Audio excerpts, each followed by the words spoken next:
इस बीच मध्य प्रदेश के विदिशा से कांग्रेस ने अपने प्रत्याशी का ऐलान कर दिया। वहां राज्य के पूर्व मुख्यमंत्री शिवराज सिंह चौहान से टक्कर लेने के लिए कांग्रेस ने प्रताप भानु शर्मा पर भरोसा जताया।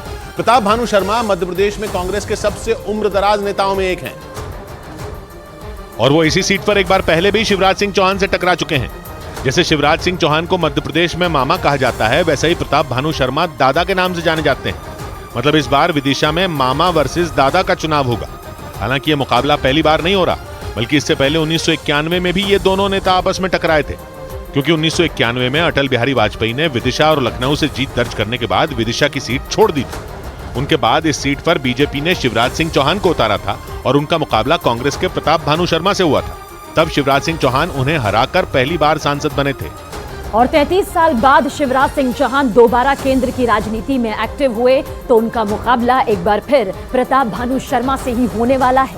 और कांग्रेस ने उम्मीद जताई कि इस बार नतीजा उसके पक्ष में आएगा।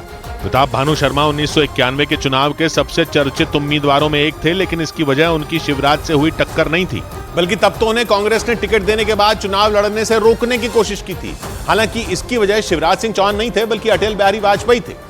खुद प्रताप भानु शर्मा ने यह दावा किया था कि 1991 में उन्हें नामांकन वाले दिन से एक दिन पहले राजीव गांधी ने फोन किया था और उन्हें अटल बिहारी वाजपेयी के खिलाफ नामांकन करने से रोकने की कोशिश की थी।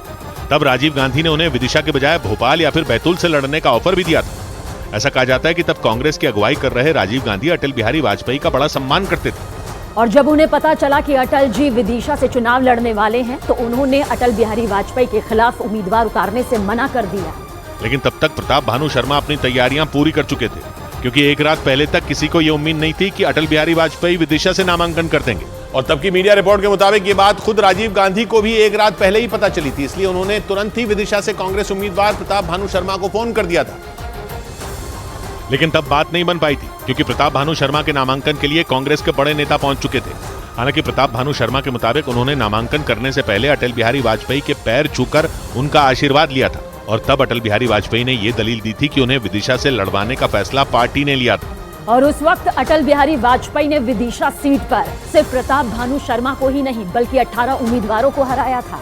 और तभी से विदिशा बीजेपी का गढ़ बन गया था, क्योंकि उनके बाद इसी सीट पर शिवराज सिंह चौहान जीते। हालांकि कुछ साल बाद वो मध्य प्रदेश की राजनीति में आ गए और 18 साल तक एमपी के मुख्यमंत्री रहे। इस दौरान इसी विदिशा सीट से जीतकर केंद्रीय मंत्री सुषमा स्वराज कई बार संसद पहुंची। और अब एक बार फिर शिवराज सिंह चौहान इसी सीट से केंद्र की राजनीति की अपनी दूसरी पारी की दावेदारी पेश कर रहे हैं। लेकिन इतने सालों में प्रताप भानु शर्मा जस के तस रहे और माना जा रहा है कि इसी वजह से कांग्रेस ने 77 साल की उम्र में फिर एक बार उन्हीं पर भरोसा जताया।